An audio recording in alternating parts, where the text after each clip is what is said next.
C'est d'abord l'état d'urgence économique et social que je veux décréter aujourd'hui.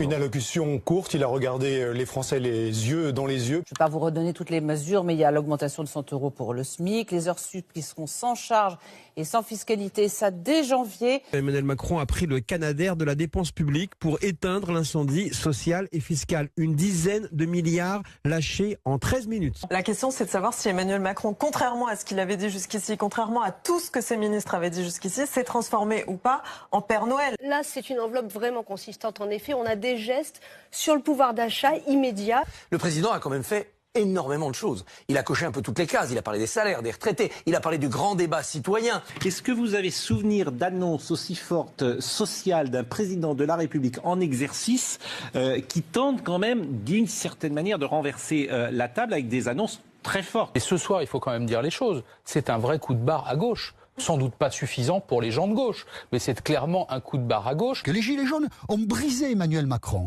Ils ont brisé son élan, ils ont brisé sa trajectoire et plus que ça, ils ont brisé sa jeunesse. Est-ce que ça veut dire que ce soir, on assiste à un virage social? Est-ce qu'Emmanuel Macron a amorcé un changement radical, ce soir un virage social? Vous disiez ambitieux, c'était... Oui, je pense que c'est vraiment un tournant social. Un tournant social. Oui. En virage social, oui. Quand vous faites des mesures spéciales travailleurs pauvres et spéciales retraités moyens modestes, c'est clairement du social, il n'y a aucun problème.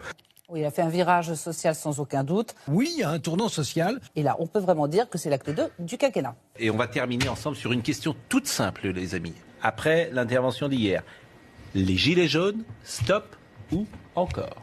Est-ce qu'il est légitime, responsable, démocratique, un peu sensé, un peu de plomb dans la cervelle, de continuer à appeler aux manifestations samedi? Mais ce qui nous importe, c'est est-ce que ça s'arrête samedi? Parce que samedi, on sait tous, personne ne peut se cacher derrière son petit doigt, qu'il y aura de la casse, du vandalisme et de la violence.